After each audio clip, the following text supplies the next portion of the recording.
It's just been like consistent, like 10K above months. Downloaded it, I checked the date, July of 2021, and then I left my job in September of 2021. Since then, I've sold websites, I've pivoted my business. I'm no longer doing social media management. This one has been like 2,800, and now I just raised them to 3,500. What has been like your highest month? 13K. So grateful I came across you on TikTok because it has literally changed my life. When you were designing on WordPress, were you charging way less? Like, what is that like? Yeah, way less. I think my first WordPress was like $500. $500 for a WordPress site versus like up to $5,000 for a show it site.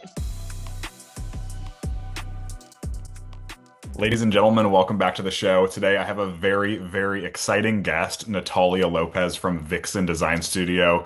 Nathalia is an awesome student inside of our academy. Is a mom living in Hawaii from Brazil, working a 9-to-5 on top. Nathalia, welcome. I can't wait to hear more about what's going on. Thank you. Yeah, no, thanks for inviting me. This is great.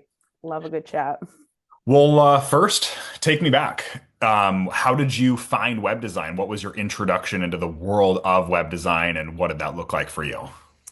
So the very first intro was, I don't even know if I want to say how many years ago that was, but I was 15 and decided to go to these trade schools in Brazil. And they, on top of doing your regular, geography and history classes in the afternoon, you go and learn a certain skill that you choose. And I chose web design because I've always liked that like creative piece of things and the marketing and psychology part of stuff. And once I started back then, web design was not what is today. So it was just a lot of coding and learning binary language and doing all these very specific computer stuff that would get tiny little movements on the screen.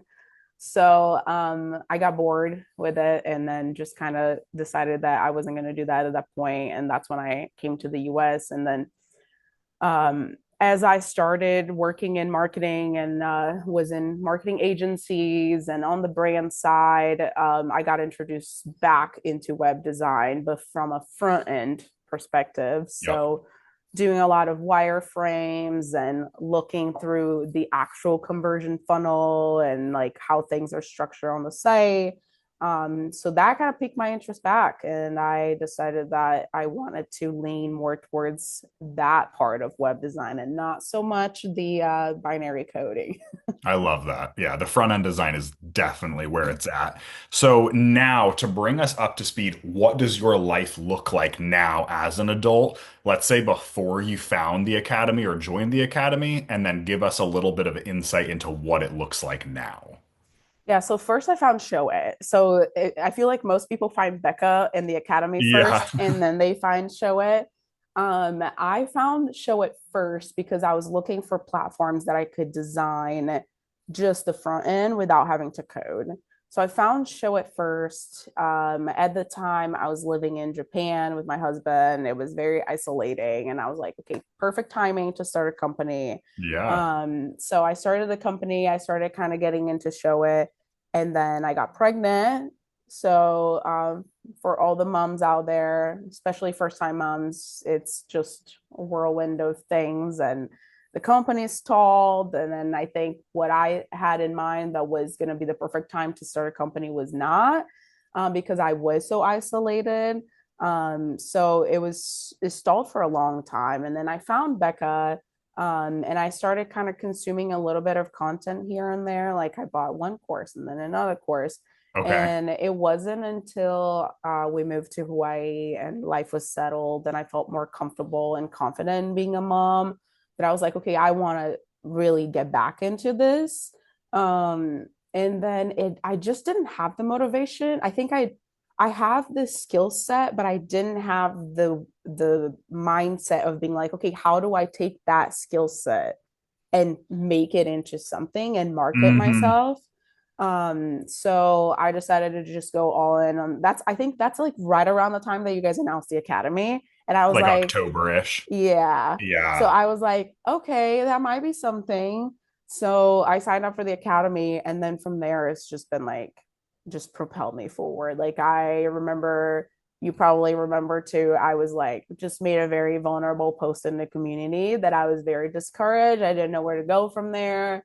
And everybody just kind of riled up around me. And that just, like, I felt so lifted and like Mm. confident in how to move forward. So I'm so that glad.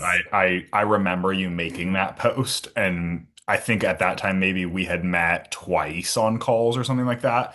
And I was like, I see so much in you, and I feel like there's even such a resonance in that, like, you live in Hawaii. Becca found Show It when we were living in Hawaii. oh, And nice. it's just like it's a full circle moment. And I think Yeah. that you have that, like, you have that spice and flair that comes out on social media so well.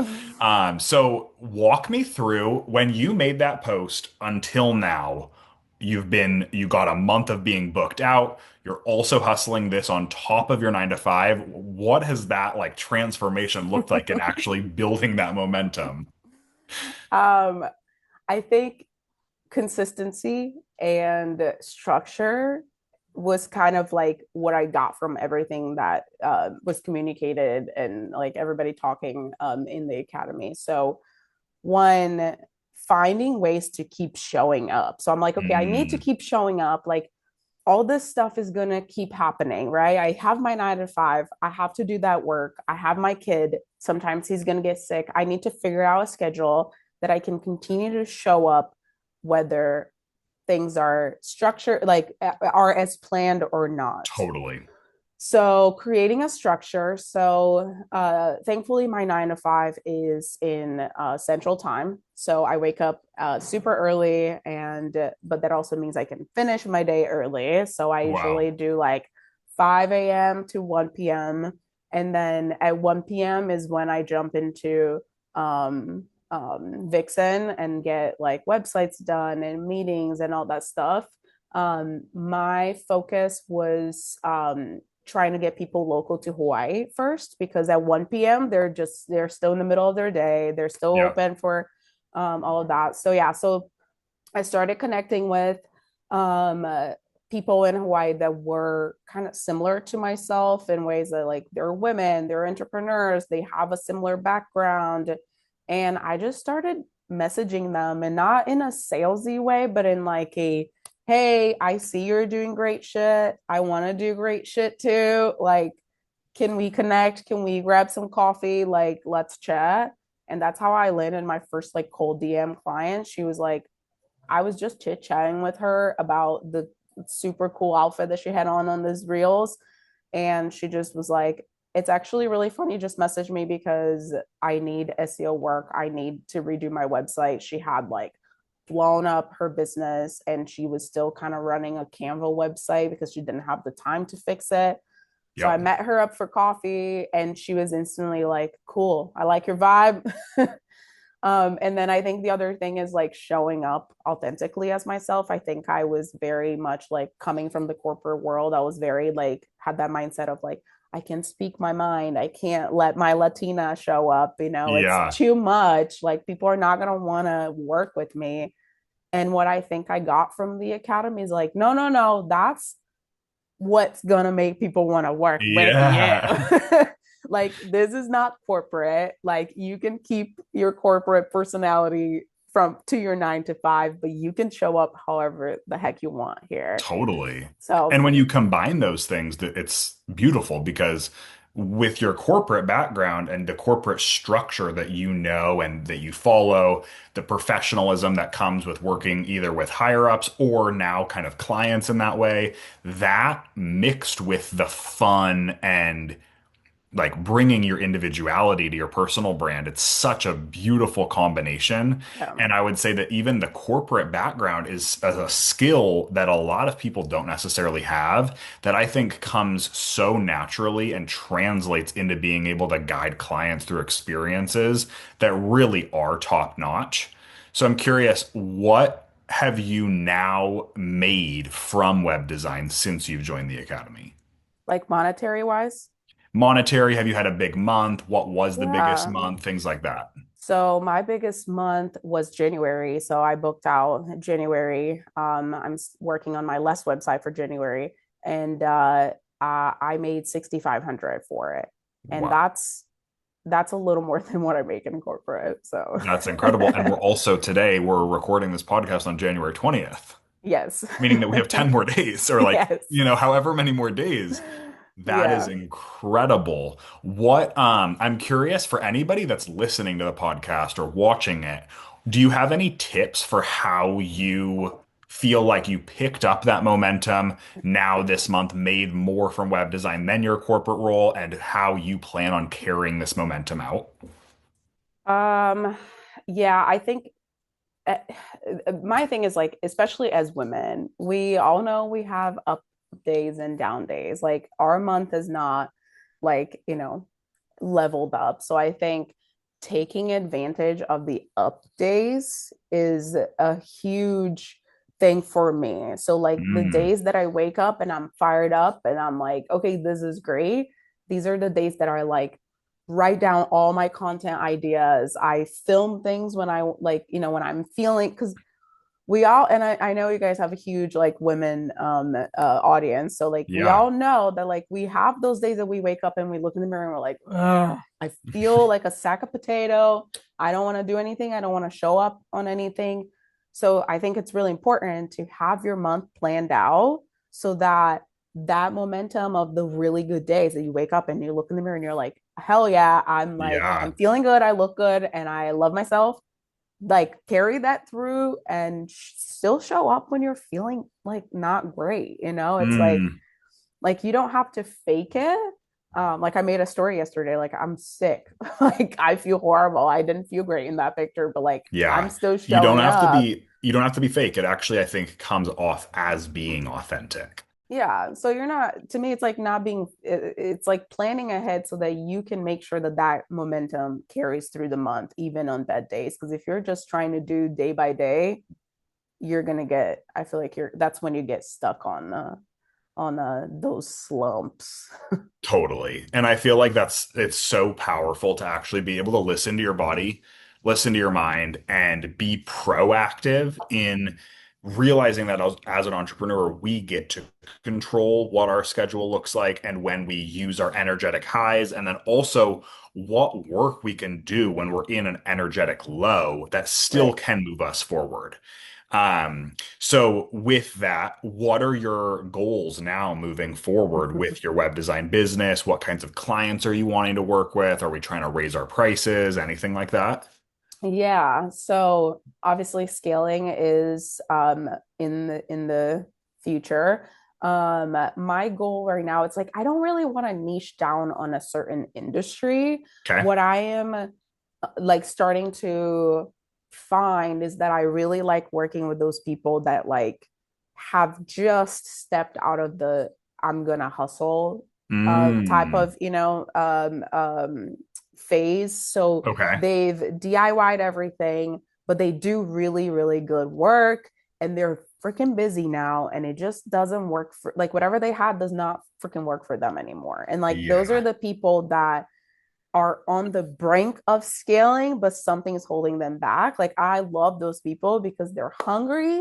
They know they need something. They're ready to invest. They're ready to like think through not just their website, but the process behind it. Like, are your integrations like doing work for you, or are you just doing a lot of manual back and forth? Like, is your like technology behind your website working for you or against you? Like, those are the Yeah. strategic conversations that I love to have, that the people that are just starting don't necessarily need it right now. Like they can DIY, Hmm. and like that's fine. So my goal is to go more for those people. I absolutely loved working with my wedding content creator client. I love the Nice. visuals. So I Yeah. might lean a little more towards that just because I teared up watching some of those videos while I was making the Hmm. website. I'm like, I love this. But prices might be raising in March. That's Cool. my goal. Gonna get some more clients for February. I have a few that are about to sign. Amazing. So they're gonna get the price now, and then Yep. in March is my plan to increase. I love that. And I want to quickly share my screen, if that's all right, and just Mhm. shout out your Instagram feed. Because I want to take a minute because I remember specifically your post in the academy talking about how you were feeling like really down on socials and just down on like feeling discouraged. And within like 2 weeks, this is what your freaking feed looked like. And like maybe my timeline is a little bit off, but I was like, what is going on? Yeah. This is incredible and truly a representation, I believe, of what you want your feed to look like when you are just starting out, but also when you're trying to communicate that you are an authoritative brand, web designer, creative to your clients, because Instagram truly is like our visual portfolio. Yeah. And I feel like it's been so fun watching you the last couple of weeks, last couple of months, step into being a creator. hmm And Yeah, like it's been also, we crazy. have 313 followers and you're absolutely crushing it, making more than your corporate job this last month. Like, Yeah. what, how does that feel? It feels really good. Like it feels like I struggled a lot with imposter syndrome. Yep. It's like my husband is my biggest cheerleader, so sometimes I tell him like, "Oh, I worry like if I put this content, people are gonna think like, who does she think she is?" And my husband's the first one to be like, "Are you kidding me? Like, look at you." And like, who do they think that they I know. are? So it feels really good to like not be afraid to like put myself out there. And I think Mm, to me, that's been the biggest shift. It's like, I'm not embarrassed to make videos anymore. I'm sure there's people talking shit somewhere, but like, sure. I don't care. I'm not embarrassed. I got amazing clients from it. I have built amazing connections, met amazing people, and like, Yeah. if people think it's cringe, then they can move on. Yeah, totally. I feel like it's such a real thing also in that like when we show up authentically and we also like if I'm sure all of us have like our own sense of humor and our own sense of like what we think is funny and all of that, or what we think is like a beautiful, all of these things. And when we get to showcase that on our Instagram, typically through video content, especially, it also really does bring people to us, hmm whether they are clients, acquaintances, colleagues, they could become a business partner in the future. We bring those people into our life. And I think that that's one of the hidden pieces of becoming a service-based entrepreneur on hmm video content is that you really do start to curate like people that become friends and then become like great friends and they hmm might have been somebody that you randomly cold DM. Like one of Becca and I's best couple friends. We hang out with them all the time. The woman is a copywriter. The husband is agency owner now. And we literally found them because I cold pitched the wife an intensive the weekend that COVID started. And it's like a funny story now. And we're like great friends. We send Yeah. business back and forth and like they're real genuine connections that do come from us just naturally building our business. Yeah. Yeah. It, I think to me, it's like that was another big like learning lesson was I was very afraid of cold DMing people because okay. I just felt so icky. And when I was working, well, I still do get those emails, but my title in my corporate job is senior media manager. So I get a Okay. lot of cold emails and cold DMs on LinkedIn and Instagram being like just pushing all these services and they're like it just feels so icky that Yeah, I was very hesitant in doing that. But then I was like, okay, well, I don't have to sound like they sound, and it's like truly.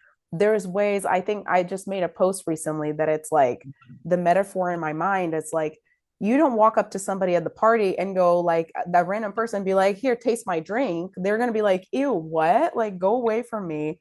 But you Right. do walk up to strangers and you're like, hey, like, who do you know here? How did you introduce yourself? And that's how I envision my cold DMs. Like, I'm never like, hey, so and so, like, do you need a website? It's always Yeah. like, hey, I love your content. By the way, this is who I am. Like, Yes. I'm here to support you. If this is not the right time, that's great. Like, just let me know when you do. Like, and it's been great. Like, I just cold DM someone, didn't even try to offer her service because her website was great. I was just like, your website's great. And she goes, thanks, but actually I was just about to DM you because I feel like it's not working for me. And I'm like, oh, Interesting. okay.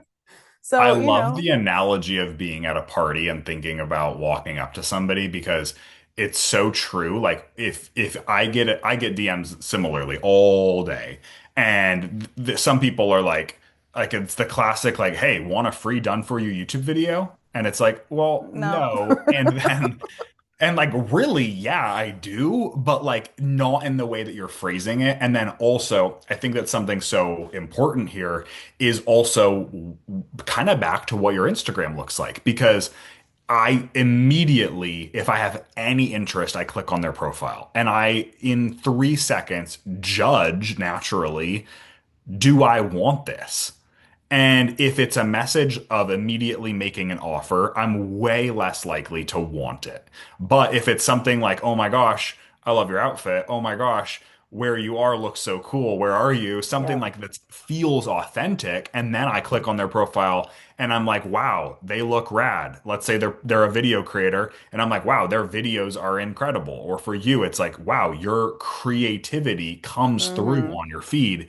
Then I immediately want to build that connection. And that Yeah. is so powerful. I don't even think of that as a cold DM anymore. Yeah. It's just starting a conversation. Right. Exactly. Yeah. Yeah, So I that's where love my that. mindset is at right now. And I think all that came from the confidence that I got Hmm. from, all the courses and having the community and all of that. So it's been Amazing. huge. Well, to round things out, what would be one or two tips that you have for somebody that's listening to this that is wanting so badly to get to where you are right now? Oh, I think number one is find a community. I was actually just on a call with a colleague slash old friend of mine who's also an entrepreneur. And I just told her that because she's like kind of working through some stuff. And I said, it's cold. She's like up in New York. It's snowy, it's cold, nobody's outside, you're feeling it. I'm like, you need Yeah. to kind of branch out. And she does focus a little more in like the local community, but I'm like, you need to branch out. You need to find an online community, even if it's just a bunch of women who are going to co-work virtually that fire you up. Like, so I'd Yeah. say number one is like find the people that fire you up. Because if you're just sitting in your basement by yourself, those feelings of self-doubt are going to show up. Those feelings of imposter syndrome is going to show up, and you're going to feel icky about showing Yeah. up on social media. So definitely put yourself out there. Virtual communities are a great way to start, just to kind of, if you don't feel like going out and meeting people, definitely do that. And then the second one that I think was very, very important to me is take a step back and like do some intrinsic work to see like how you want to be perceived. And Mm. I think it's like not like it can sound manipulative, but it's like you're not making anything up, you're not faking anything. But like I am a multidimensional person, right? So I have a million things that I could show up as. Like I'm from Brazil, I'm an immigrant, I'm a mom, I'm a corporate girly, I'm a dog mom. Like there's like all these things, and it's like, okay, how do I want to show up, and how should that guide my content, Yeah. in a way? So like for me, it's like I'm still very much attached to my Brazilian roots. I'm Latina, I'm spicy. Like I can't fake that. So like that has to come out. So like that was the first one. My kid is a huge part of my life, best thing I've created. So he's got to be there. I'm a mom. Like, we're Yeah. going to have those days that you need to connect with people that understand that like you're having a rough day because the kid puked all night, right? Hmm. And then for me, the last one was like the corporate, you said, it's like it brings a lot of value to me and like my experience. So once you figured out what parts of you want to show up, it makes it so much easier to to have ideas and build your content and show up in a way that doesn't feel icky. So Hmm. those are like my two biggest things that helped me like propel myself to where I am now. I love that. You really do get to choose what you show. And that doesn't mean choosing things that aren't there, but like we have so many parts of ourselves. And it Mhm. really, when you create this brand, you're creating, in some ways, you know, you are creating like an online persona in some ways. Mhm. And you do get to choose what parts of you you bring forward Mhm. and also what parts of you maybe leave on the back burner or leave on the Yeah. wayside. Well, thank you so much for sharing all of this. I'm sure so many people are going to want to tune in to watch you grow, especially on this exciting journey. What is your little corner of the internet and where can people find you? I am on Instagram at Viksen Creative, but I've actually been really active on Threads. It's Ooh, nice. I actually like grew like when I think a month and a half ago I went in there and I had like 9 followers and I'm like almost at 500 now, just like Nice. connecting with people. It's like such a fun platform. Totally recommend people go in there and just chit Okay. chatting with people. I think people are showing up very authentically there and you're not putting your face, so it's a lot less scary. But I am also on Threads at Viksen Creative. And my website is vixen.co. So, Amazing. Well, thank you so much for yeah, doing this interview. I know people are going to enjoy it wherever they're listening, YouTube, Spotify, Amazon, anything. Thank you so much for being thank here, you, and I can't Willow. wait to see you on our next coaching call. Yeah, appreciate the support. Amazing. Well, have a wonderful day. Thanks, you too. Bye bye. Bye.